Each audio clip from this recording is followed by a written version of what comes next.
Segunda parte da nossa videoaula de religiões comparadas. Como tudo começou na doutrina espírita? Ela começa dentro das observações de fenômenos sobrenaturais que aconteciam tanto na Europa como nos Estados Unidos. Nesta época, no século ainda XIX, há duas irmãs, elas acabam se sobressaindo no cenário espírita ou cenário mediúnico internacional, que é exatamente as irmãs Fox, que é a Margaret e Catherine. Essas duas irmãs, elas falavam que tinham contato com pessoas mortas.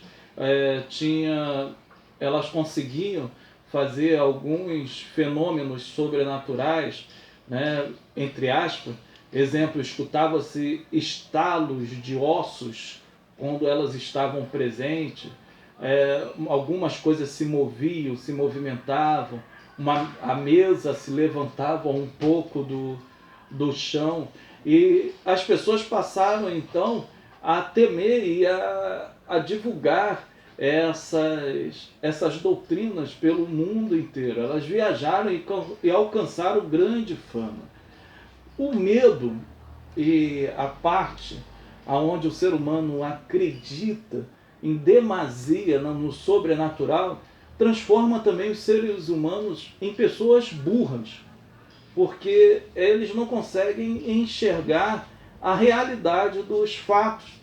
Pelo temor, pelo medo, a racionalidade delas ficam muito prejudicada. Existiu uma série com o Padre Quevedo que ele mostrava exatamente esses fenômenos e desmistificava tudo. Eu lembro-me que uma vez um cara que disse que recebia lá o tal de Lúcifer, e ele começou a falar em aramaico com esse espírito. E ele falou: você não está entendendo o que eu estou dizendo? Aí ele: não, o diabo. Claro que não, eu não entendo as suas línguas. Ele: engraçado, foi aramaico que o diabo usou para tentar Jesus Cristo.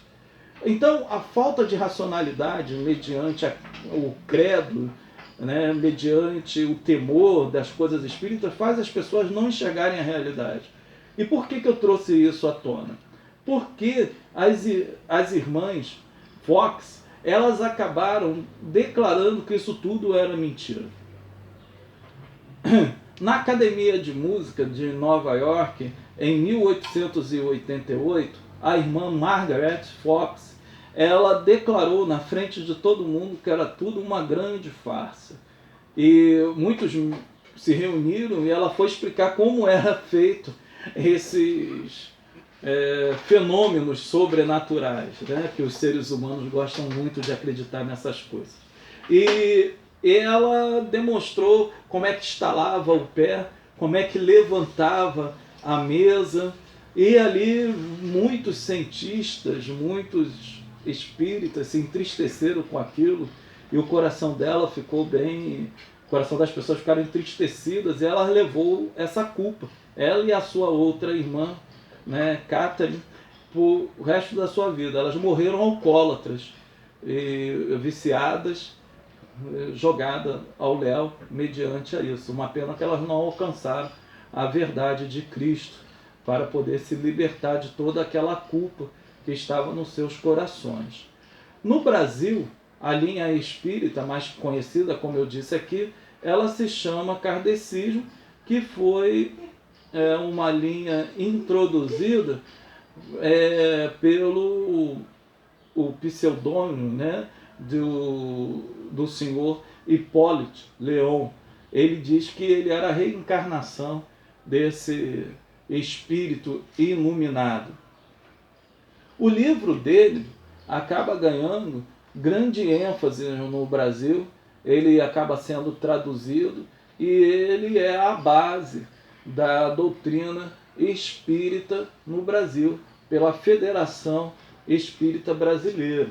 Eu tenho alguns livros dele, e esse daqui é um dos livros mais importantes de Allan Kardec, para que você possa ler, né? Pode ler O Mundo dos Espíritos, O Céu o inferno, a Gênesis, para entender melhor a doutrina kardecista e acabar criando aí uma base de defesa real dentro daquilo que acontece. Para dentro das teorias espíritas, tem algumas que se sobressaem mais. Exemplo, para eles a Bíblia não é a infalível e inefável palavra de Deus. Para ele a Bíblia é um livro escrito por pessoas que através de um espírito iluminado você poderá entender aquilo que a Bíblia assim ensina. Para eles, a Bíblia só mostra o conteúdo histórico de pessoas iluminadas. Haja vista que o Espiritismo divide o ato em 3 grandes revelações para o ser humano. O judaísmo, através de Moisés, Jesus Cristo, o cristianismo, e o espiritismo através do kardecismo. Algo que é interessante, que não traz no livro de vocês, é que o kardecismo ele toma para si a profecia de Jesus, quando diz que iria enviar outro consolador. Ele diz que a religião espírita é o consolador que Jesus iria enviar ao mundo. A base do kardecismo, já dito aqui, é a reencarnação. Também o ato de comunicação com os mortos e a vida pós a morte. É interessante aqui também fazer, como a gente está em religiões comparadas, o judaísmo ele acreditava nos espectros, né? Uma palavra para espectros, para o espírito desencarnado.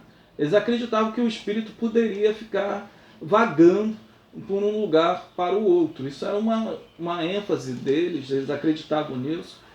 Tanto que os discípulos, quando vê Jesus caminhando sobre as águas, o que eles gritam? Um fantasma! Eles tinham essa crença era muito natural. E hoje, dentro do judaísmo, a reencarnação é fato, porque isso já não é nem uma evolução, é uma busca de um judaísmo mais ortodoxo, que também acreditava na reencarnação. Contudo, muitos rabinos que eu conheço, eles dizem que acreditam na reencarnação, mas não podem falar com o espírito dos mortos, porque isso sim é proibido dentro da Torá. É interessante isso, né?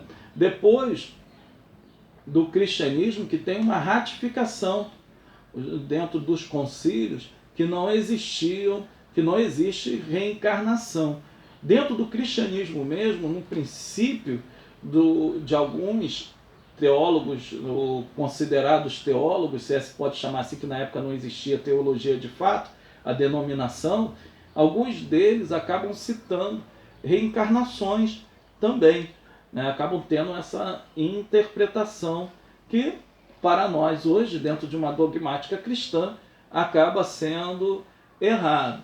E é interessante também, dentro da doutrina espírita, que ela é progressista e aberta. Não tem uma dogmatização, não existe uma ratificação da doutrina, como nós temos. A nossa doutrina tem de estar na Bíblia, neles não. Eles estudam, e através do estudo científico, filosófico, religioso, científico-religioso ou pseudocientífico, eles acabam chegando a compreensões, e tais compreensões acabam então sendo introduzidas dentro do espiritismo, que é chamado espiritismo científico. Então nós não temos uma base para dizer, olha, essa doutrina é a doutrina dos espíritas, a não ser essas que eu falei que são os pilares. Tirando disto, tudo é transformação dentro da doutrina kardecista. Algo, né, que foi incorporado quando chegou a doutrina kardecista aqui no Brasil, é a utilização de caboclos, preto velhos, hereis. E isso que é da religião afro, do espiritismo afro, da Umbanda, né, o caboclo preto velho, né, principalmente, muitos umbandistas acabam se convertendo ao kardecismo e levam esses espíritos também dentro de uma sessão kardecista. Não sei se vocês já tiveram experiência disso, se não vão, que não precisam isso, vá para a igreja mesmo. Você fica ali parado, depois eles vão para o cantinho e ali eles incorporam esses espíritos. Com uma grande diferença, sem barulho e sem grito. Uma coisa mais elitizada, logo, porque eles são cientistas da religião. Terminamos o segundo vídeo, já estaremos para o terceiro.